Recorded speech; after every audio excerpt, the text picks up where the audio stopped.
وابستہ ہے امید میری تیرے کرم سے۔ الحمد لله نحمده ونستعينه ونستغفره ونؤمن به ونتوكل عليه ونعوذ بالله من شرور أنفسنا ومن سيئات أعمالنا من يهده الله فلا مضل له ومن يضلله فلا هادي له ونشهد أن لا إله إلا الله ونشهد أن سيدنا ومولانا محمدا عبده ورسوله أعوذ بالله من الشيطان الرجيم بسم الله الرحمن الرحيم يا أيها الذين آمنوا اجتنبوا كثيرا من الظن إن بعض الظن إثم رب اشرح لي صدري ويسر لي أمري واحلل عقدة من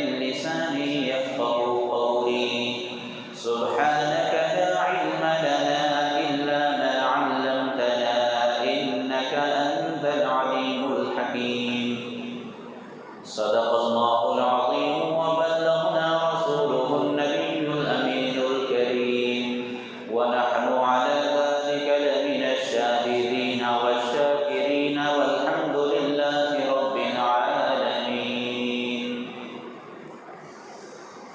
معزز سامعین کرام، پردہ نشین خواتین اسلام،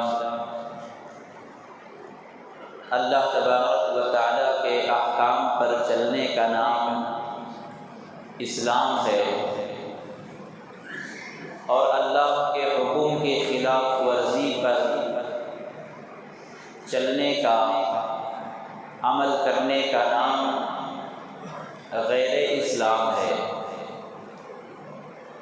اللہ تعالیٰ کی نافرمانی چاہے چھوٹی ہو یا بڑی ہو، اللہ تعالیٰ کی شان میں کوئی کمی یا اضافہ نہیں ہو سکتی۔ جس طرح ہماری عبادت سے اللہ تعالیٰ کی شان میں، بزرگی میں اضافہ نہیں ہو سکتا، اسی طرح ہماری اللہ کی نافرمانی سے اللہ کا کوئی نقصان نہیں، خود بندے کا نقصان ہے۔ لیکن اللہ تبارک و تعالیٰ نے گناہوں میں بھی کیٹیگری بنا دی ہے، گناہوں میں بھی درجات کا تعین کر دیا گیا ہے، تاکہ ہم سمجھ سکیں کہ کون سا گناہ کیسا ہے، کس گناہ کی کیا سزا ہے۔ حالانکہ نافرمانی چاہے چھوٹی ہو یا بڑی ہو، ایک عاشق جس سے عشق کرتا ہے، محبت کرتا ہے، وہ اپنے محبوب کی کوئی ذرا سی بھی نافرمانی نہیں کرتا، اس کی بات کو نظر انداز نہیں کرتا، چاہے چھوٹی بات میں ہو یا بڑی بات میں ہو۔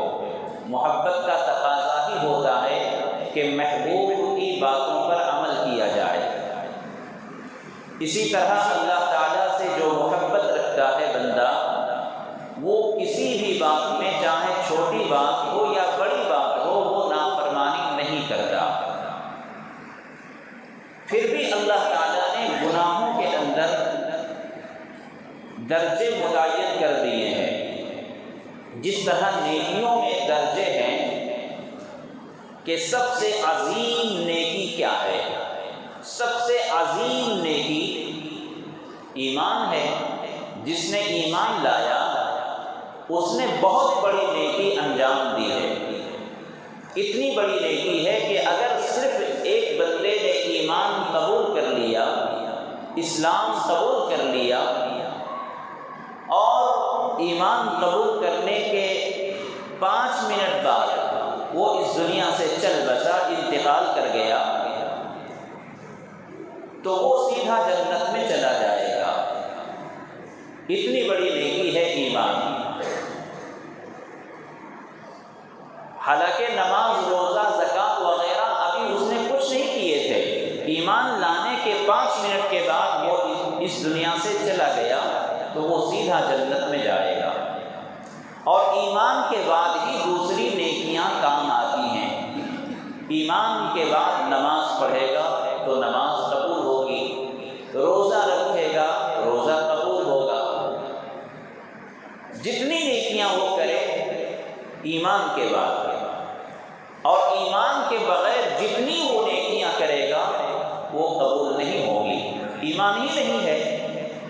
بہت سارے غیر مسلم مسلمانوں کے محلے میں رہ کر یا مسلمانوں سے تعلقات رکھ کر روزہ بھی رکھتے ہیں، نماز بھی پڑھتے ہیں، دیکھا دیکھی، مسجدوں میں چندہ بھی دیتے ہیں، لیکن ایمان نہیں ہوتا ان کا، تو وہ جو نیکیاں کر رہے ہیں قیامت کے دن وہ کام نہیں آئیں گی۔ ہاں، ان کو دنیا ہی میں اس کا بدلہ مل جائے، الگ بات ہے۔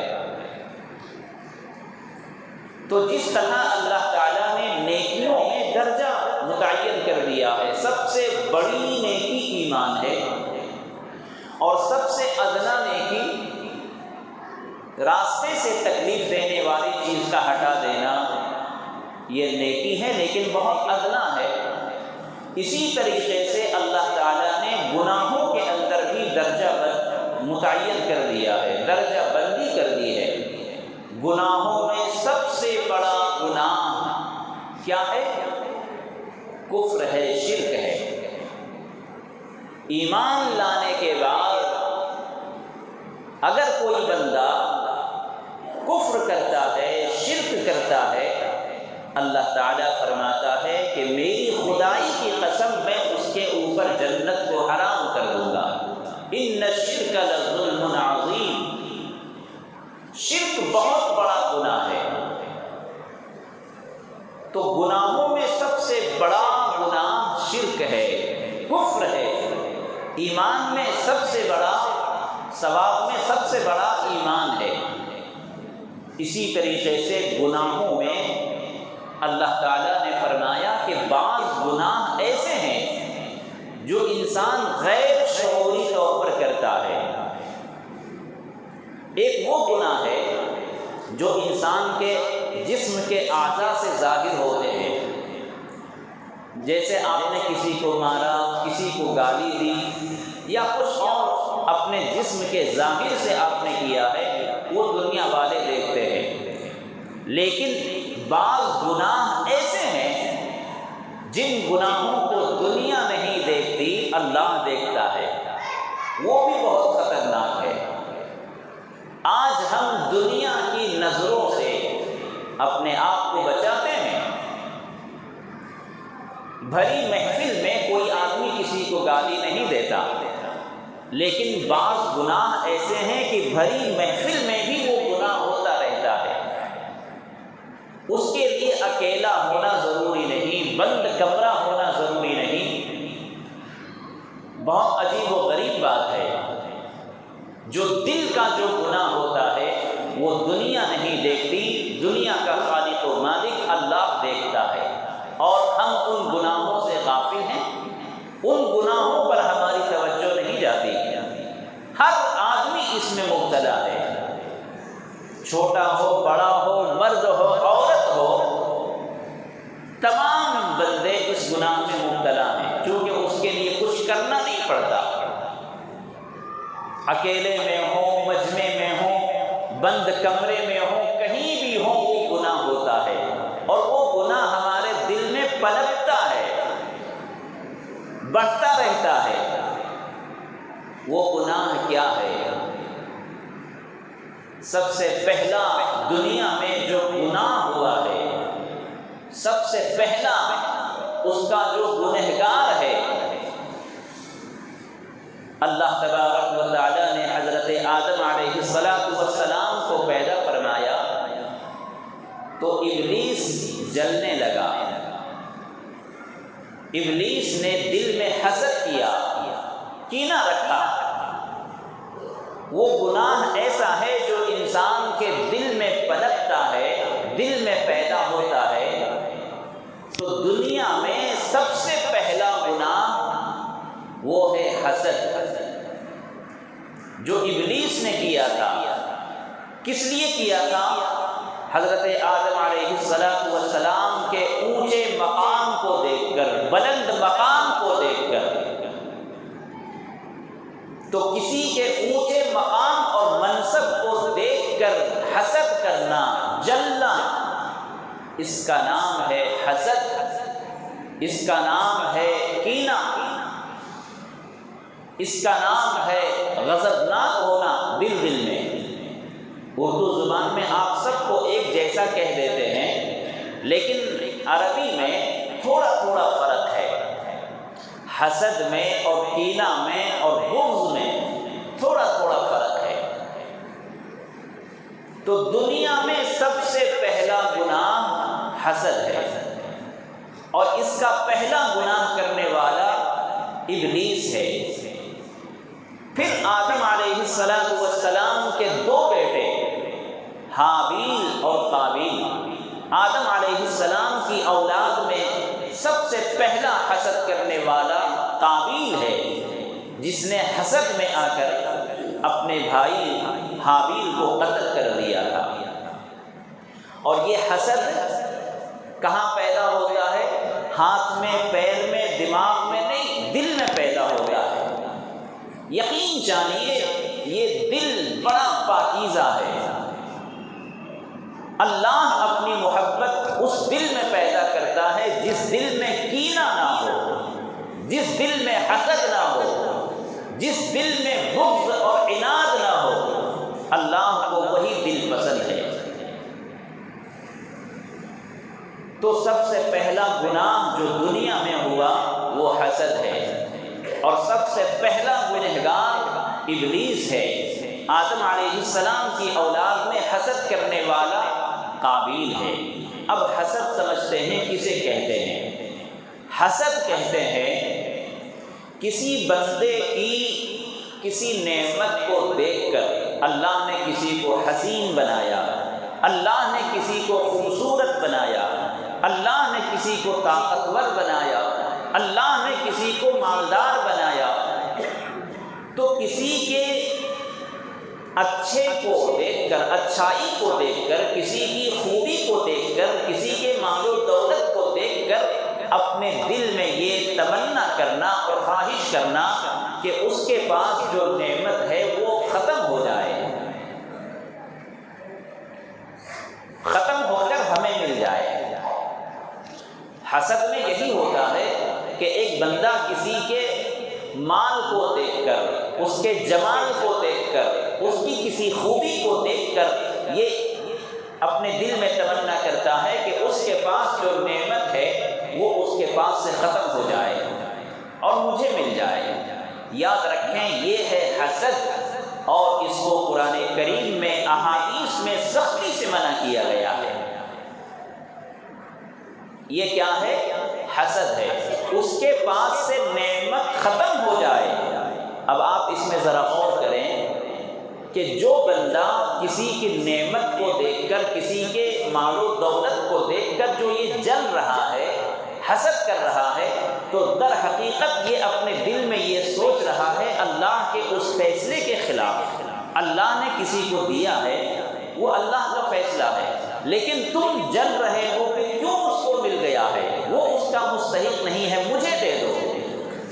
تو ایک حسد کرنے والا گویا اللہ کے فیصلے پر جل رہا ہے، اللہ کے فیصلے پر اعتراض کر رہا ہے، اے اللہ تو نے ان کو مالدار کیوں بنایا، اس کو ختم کر کے مجھے دے دے۔ اس کو کہتے ہیں حسد۔ اور ایک ہے کینہ۔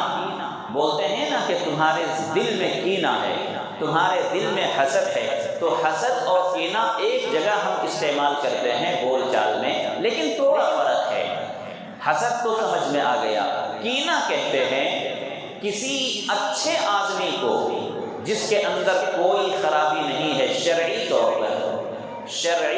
پر شریعت کے اعتبار سے کسی کے اندر کوئی ایسی خرابی نہیں ہے، مگر آپ ان کو اپنے اوپر بوجھ سمجھ رہے ہیں، شرعی طور پر اس کے اندر کوئی ایسی خرابی نہیں ہے، پھر بھی آپ ان کو اپنے اوپر بوجھ سمجھتے ہیں، اس کو کہتے ہیں کینہ، اور انتہائی ڈینجر ہیں یہ دونوں گناہ۔ اور ایک ہے بغض، اپنے دل میں بغض رکھنا۔ بغض کہتے ہیں کسی سے انتہائی جلنا، لیکن سب ایک دوسرے سے ملتے جلتے ہیں۔ حسد میں بھی انسان کسی کی تباہی چاہتا ہے، کسی کے پاس زوال نعمت چاہتا ہے، اور کینہ میں بھی انسان اس کی خوبیوں کو دیکھ کر جل رہا ہے، اور بغض میں بھی جل رہا ہے، کینے میں اس کو بوجھ سمجھ رہا ہے۔ تو یہ تینوں انتہائی خطرناک گناہ ہیں، اور ان تینوں کا تعلق دل سے ہے۔ اتنا خطرناک گناہ ہے، اللہ کے رسول صلی اللہ علیہ وسلم نے فرمایا کہ جس طرح آگ لکڑی کو کھا جاتی ہے، پوری جنگل میں آگ بھری ہو، لکڑیاں بھری ہوں، پورے میدان میں لکڑیاں بھری ہوں، صرف ایک ماچس کی تلی لگا دو، دیکھتے دیکھتے ساری آگ کھا جائے گی ساری لکڑیوں کو۔ اللہ کے رسول نے فرمایا کہ جس طرح آگ لکڑیوں کو کھا جاتی ہے، اسی طرح سے حسد انسان کی نیکیوں کو کھا جاتا ہے۔ انسان کی نیکیاں کینہ کھا جاتا ہے، حسد کھا جاتا ہے۔ آپ نے بہت حج کیے ہیں، بہت نمازیں پڑھی ہیں، بہت صدقہ خیرات کیا ہے، ہر وقت آپ کے ہاتھ میں تسبیح ہے، لیکن خدا کی قسم اگر حسد کی بیماری کسی کے دل میں ہے، کینہ کی بیماری کسی کے دل میں ہے، بغض اور عناد کسی کے دل میں پنپ رہا ہے، تو وہ خوش نہ ہو کہ میں نے بہت نیکیاں کی ہیں، وہ تمہاری نیکیاں ختم ہو چکی ہیں۔ اللہ کے رسول کا فرمان ہے۔ تو یہ تین گناہ ایسے ہیں جو ہمارے دل میں پنپتے ہیں، اور آپ غور کریں، ہر آدمی اپنے اپنے دل کو ٹٹول کر دیکھے کہ میرے دل میں کسی سے حسد ہے یا نہیں۔ آپ کسی کی نعمت کو دیکھ کر، کسی کی دولت کو دیکھ کر، کسی کی خوبصورتی کو دیکھ کر، کسی کے مکان کو دیکھ کر، کسی کے موٹر گاڑی کار کو دیکھ کر آپ دل میں یہ خواہش کرتے ہیں کہ اس کے پاس سے یہ ختم ہو جائے اور میرے پاس آ جائے، تو آپ اس بیماری میں مبتلا ہیں۔ اور اسی سے ملتا جلتا ایک ہے غیبت، جس کو اردو میں رشک کہتے ہیں۔ تو غیبت جائز ہے۔ غیبت میں بھی یہی ہوتا ہے کہ کسی کی اچھائی کو دیکھ کر، کسی کی دولت کو دیکھ کر آپ کے دل میں، میرے دل میں خواہش ہوتی ہے کہ کاش میرے پاس بھی یہ دولت ہوتی، کاش میرے پاس بھی یہ چیز ہوتی، لیکن وہاں یہ تمنا نہیں ہوتی کہ اس کے پاس سے وہ نعمت ختم ہو جائے۔ یہ جائز ہے۔ آپ کسی کی دولت کو دیکھ کر، کسی کے حسن و جمال کو دیکھ کر، کسی کی مالداری کو دیکھ کر اگر آپ خواہش کرتے ہیں، تمنا کرتے ہیں کہ میرے پاس بھی کاش یہ دولت ہوتی، میرے پاس بھی یہ مکان ہوتا، کاش میں بھی ایسا ہوتا، یہاں تک جائز ہے۔ رشک کرنا اور ایک دوسرے کی اچھائی کو حاصل کرنے کی تمنا کرنا، اس کو کہتے ہیں رشک۔ لیکن اس کے پاس جو نعمت ہے اس کے زائل ہونے اور ختم ہونے کی تمنا نہیں کرنا، ورنہ حسد ہو جائے گا۔ تو حسد میں اور رشک میں یہی فرق ہے۔ حسد میں انسان اس کے پاس سے جو نعمت ہے وہ ختم ہونے کی تمنا کرتا ہے کہ اس کے پاس سے ختم ہو کر میرے پاس آ جائے، اور رشک میں انسان اس کے پاس سے ختم ہونے کی تمنا نہیں کرتا، صرف اپنے پاس آنے کی تمنا کرتا ہے۔ میرے دوستو، اس گناہ کو کون بتائے گا؟ اگر ہمارے ہاتھ، پیر، آنکھیں گناہ کرتی ہیں تو دنیا والے بتائیں گے، ٹوکیں گے، لیکن وہ گناہ جو دل میں پنپ رہا ہے، جس گناہ کا تعلق اللہ سے ہے، اس گناہ کو آپ کو نکالنا پڑے گا، اس گناہ سے آپ کو بچنا پڑے گا، اور اپنے دل کی حفاظت کرنی ہوگی۔ اپنے دل میں کسی سے کینہ نہ ہو، اپنے دل میں کسی سے حسد نہ ہو، اپنے دل میں کسی سے ٹینشن نہ ہو۔ یہ ایمان کے لیے لازمی چیز ہے، ورنہ آپ کتنی نیکیاں کماتے ہیں، کون حساب کرتا ہے؟ جنگل میں لکڑیاں ہی لکڑیاں ہوں لیکن ایک آگ کی چنگاری ساری لکڑیوں کو ختم کر دیتی ہے۔ صادق و مصدوق آقا انعامدار جناب محمد رسول اللہ صلی اللہ علیہ وسلم نے فرمایا جس طرح آگ لکڑیوں کو کھا جاتی ہے تمہارا حسد کینہ یہ بھی تمہاری نیکیوں کو کھا جاتا ہے۔ اس لیے اپنے آپ کو بچائیں، نماز جتنی آپ پڑھتے ہیں اس کی حفاظت کریں، روزہ جتنے آپ رکھتے ہیں اس کی حفاظت کریں، جو بھی نیکیاں آپ کرتے ہو خدا کی قسم ایک ایک نیکی بڑی قیمتی ہے، ایک ایک نیکی بہت قیمتی ہے، ایک تسبیح بہت قیمتی ہے۔ اس کی حفاظت کر کے آپ کو میدان محشر تک پہنچنا ہے۔ اگر آپ کوئی دولت لے کر کوئی خزانہ اور مال لے کر کہیں سے آپ کو جانا ہو تو آپ پورے راستے کتنی حفاظت کرتے ہیں؟ ٹرین سے سفر ہو، بس سے سفر ہو، فلائٹ سے سفر ہو، اور آپ اپنی سوٹکیس میں اپنے بیگ میں کچھ سونے زیورات وغیرہ رکھتے ہوں تو رات بھر آپ نہیں سوتے، ہر وقت آپ اس کی حفاظت میں لگے رہتے ہیں، جہاں تک آپ کو جانا ہے جاگتے ہیں۔ یہ ہمارا بھی سفر ہے جو آخرت میں یہ گاڑی رکے گی، اس درمیان میں بہت سی جگہیں ایسی آئیں گی جہاں ایمان پر ڈاکہ ڈالا جائے گا، عقائد پر ڈاکہ ڈالا جائے گا، اخلاق پر ڈاکہ ڈالا جائے گا، وہاں ہمیں ان چیزوں کی حفاظت کرنی ہے۔ ہم عبادت گزار اسی کو کہتے ہیں جن کی پیشانی پر اتنا بڑا گھٹا بن گیا ہو سجدہ کرتے کرتے، جو ہر وقت اپنے ہاتھوں میں تسبیح لیے رہتا ہو، اس کو ہم سمجھتے ہیں بہت جنتی آدمی ہے، اللہ کا ولی ہے۔ اچھا خیال ہے، لیکن میرے دوستو اللہ کے پاس معیار کیا ہے؟ حضور اکرم صلی اللہ علیہ وسلم ایک مرتبہ صحابہ کے درمیان تشریف فرما تھے۔ آپ نے فرمایا اے میرے صحابہ، ابھی تمہارے سامنے ایک جنتی شخص آئے گا، سبحان اللہ، دنیا میں ان کو جنتی ہونے کی بشارت دی جا رہی ہے زبان رسالت صلی اللہ علیہ وسلم سے۔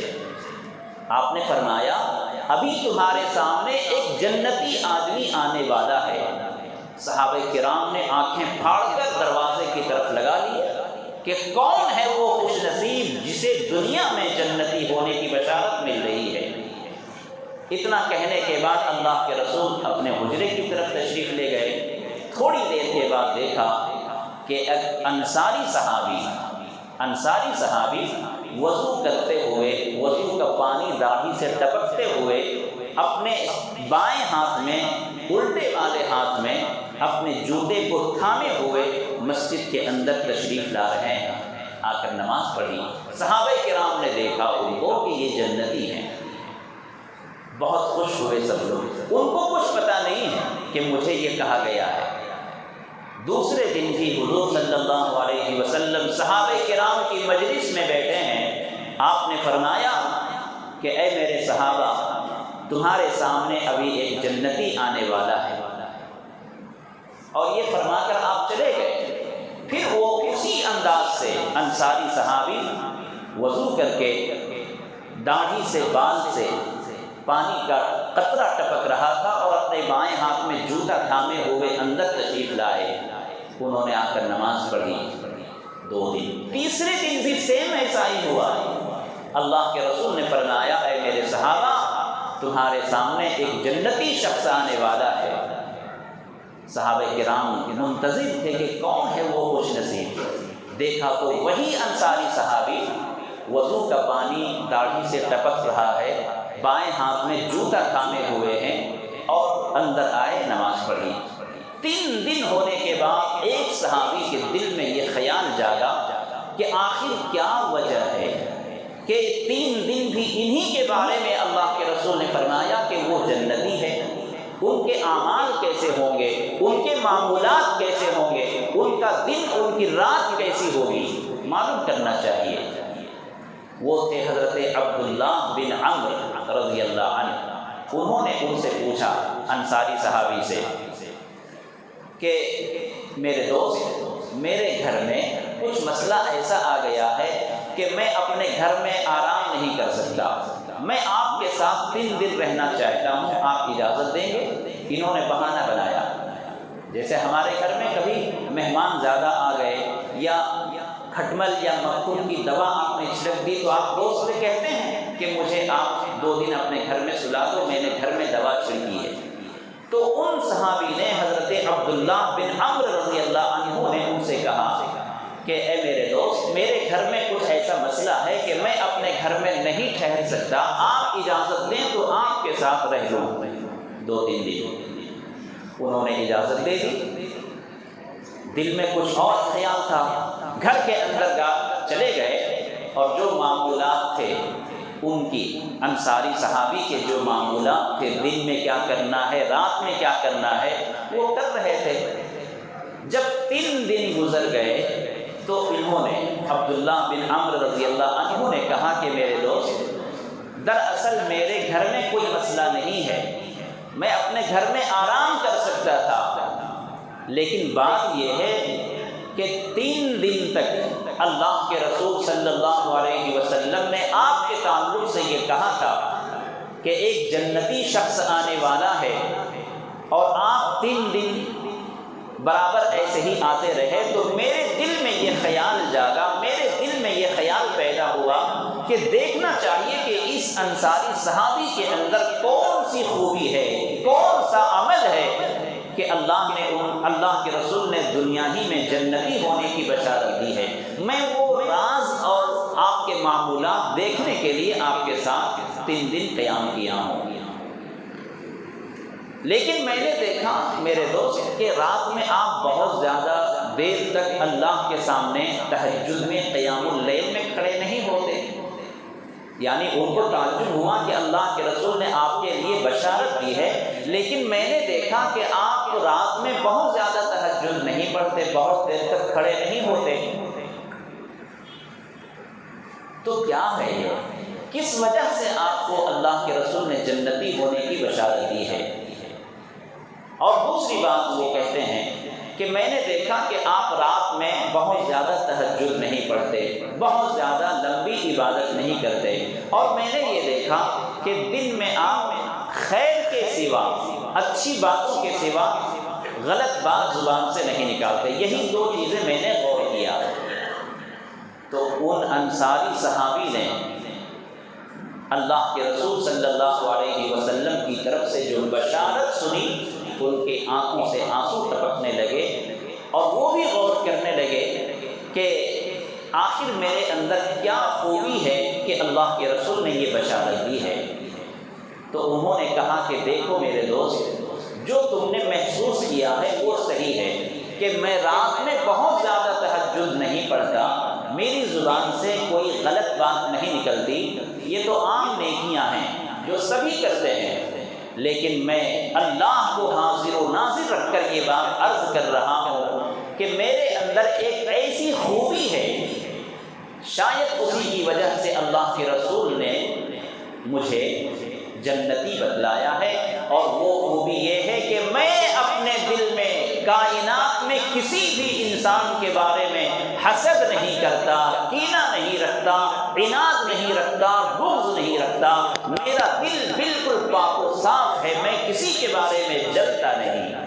انہوں نے کہا کہ خدا کی قسم یہی وہ خوبی ہے جس کی وجہ سے اللہ کے رسول نے آپ کو جنتی بتلایا ہے۔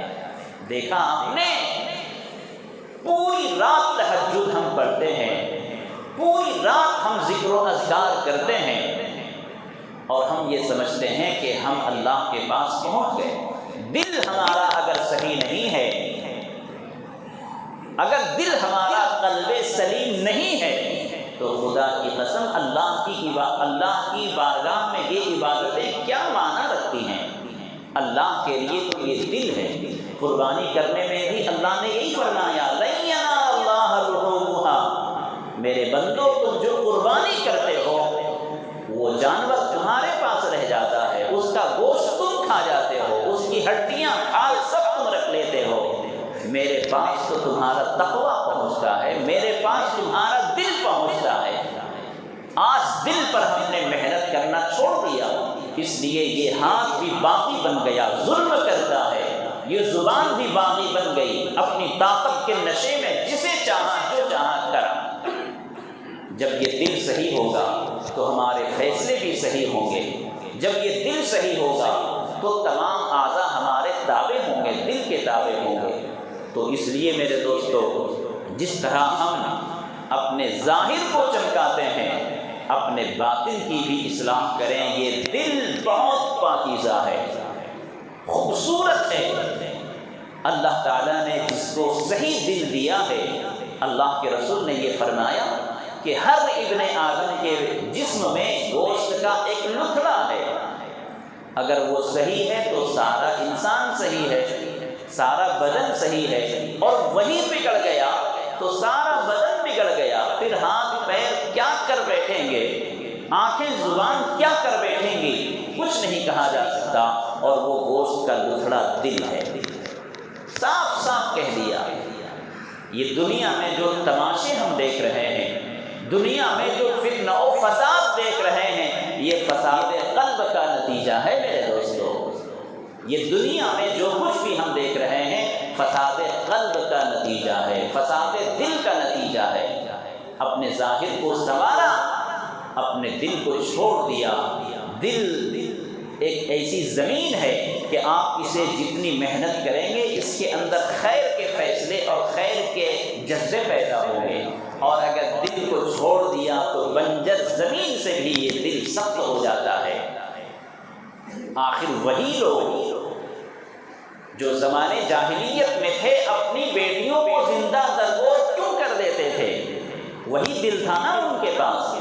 جب ان کے دل پر محنت نہیں ہوئی، وہ دل سخت ہو گیا، اتنا سخت ہو گیا کہ اپنی سلبی بیٹی، اپنی حقیقی بیٹی کو بھی زندہ درگور کر دیا کرتے تھے، قبر میں ڈال دیا کرتے تھے۔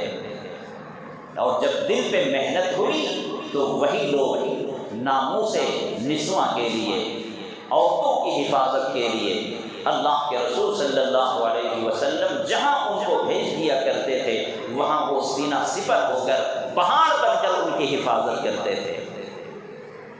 کل تک جو عورتوں کی، بچیوں کی کوئی عزت نہیں کرتے تھے، پاؤں تلے رون دیتے تھے، وراثت کا سامان سمجھتے تھے، اللہ کے رسول صلی اللہ علیہ وسلم کے تشریف لانے کے بعد وہی ان عورتوں کی حفاظت کرنے والے بن گئے، محافظ بن گئے۔ تو اس لیے اپنی زندگی میں تبدیلی لائیں، حق بولنے کی، حق سوچنے کی، حق کرنے کی۔ جب تک ہمارے اندر صلاحیت نہیں پیدا ہو جاتی، سمجھ لیجئے کہ ہمارا دل غلط ہے، ہمارا دل غیر سالم ہے۔ جس کے دل میں اللہ تبارک و تعالیٰ کی محبت پیدا ہوتی ہے، وہ اپنے اعضاء سے غلط فیصلے نہیں کرے گا، اپنی زبان سے غلط فیصلے نہیں کرے گا۔ تو بہرحال میں نے جیسا کہ عرض کیا کہ جسم کے ظاہری حصے میں جو ہمارے افعال صادر ہوتے ہیں، ہاتھ پیر سے، آنکھ سے، زبان سے، کان سے، وہ دنیا دیکھتی ہے، دنیا ٹوکے گی، بتائے گی کہ تم غلط کر رہے ہو۔ لیکن اس دل میں جو گناہ پنپتا ہے، جو غلطیاں اور جو گناہ جو ہم یہاں پیدا کرتے ہیں، اس کا تعلق اللہ سے ہے۔ اللہ تعالیٰ جب تک ہمارے دل کو صحیح نہ کر دے، انسان اسی میں مبتلا رہتا ہے۔ تو اس لیے اپنے دلوں کی صفائی، اپنے دلوں کی اصلاح کی کوشش کریں، اور کسی مسلمان سے کوئی کینہ کپٹ نہ ہو۔ میرے دوستو، اللہ کے رسول صلی اللہ علیہ وسلم نے فرمایا کہ ہفتے میں 2 دن، وارن میں 2 دن بندوں کے اعمال اللہ کی بارگاہ میں پیش کیے جاتے ہیں، پیر کے دن اور جمعرات کے دن۔ ہفتے میں 2 دن بندوں کے اعمال اللہ کے حضور میں پیش کیے جاتے ہیں، سب کے اعمال پیش کیے جاتے ہیں، لیکن 2 بندے ایسے ہیں جن کے اعمال اللہ کی بارگاہ میں پیش نہیں کیے جاتے۔ فرشتوں کو کہہ دیا جاتا ہے کہ ان کو مردودوں کو چھوڑ دو انہیں کی حالت پر، جب تک یہ اپنی حالت درست نہ کر لیں، ان کے اعمال مجھ تک نہ پہنچاؤ۔ وہ کون ہیں 2؟ آپس میں بغض رکھنے والے، ایک دوسرے سے کینہ کپٹ رکھنے والے، ایک دوسرے سے دشمنی رکھنے والے، اگر جائز طریقے پر اگر دشمنی ہے، مثلا اسلام کی بنیاد پر دشمنی ہے، شریعت کی خلاف ورزی پر اگر دشمنی ہے، بات چیت بند ہے تو کوئی ٹینشن نہیں ہے۔ لیکن آپس میں خاندان کی چھوٹی موٹی بات ہو گئی، آپس میں ایک دوسرے سے ذرا کچھ اونچ نیچ میں بات چیت بند ہے، حسد ہے، کینہ ہے، تو اللہ کے رسول فرماتے ہیں ان کے اعمال پیش نہیں کیے جاتے۔ آج ان گناہوں پر کون آپ کو بتائے گا، کون آپ کی حفاظت کرے گا؟ آپ خود اس کے ذمہ دار ہیں۔ اس لیے اپنی روزہ نماز اور دیگر عبادتوں کی حفاظت کرنی ہے تو پہلے دل کی حفاظت کرو۔ دل اگر صحیح ہے تو جو بھی آپ عبادت کریں گے وہ سیدھا اللہ کی بارگاہ میں پہنچے گا۔ لیکن اللہ تبارک و تعالی کی نافرمانی کر کے ایک دوسرے سے ٹینشن بھر کر، حسد اور کینہ کپٹ رکھ کر اگر آپ چاہیں گے کہ اللہ کا مقرب بن جائیں، اللہ تعالیٰ ایسے بندے کو دیکھتا بھی نہیں، اس کی عبادتوں کو سنتا بھی نہیں۔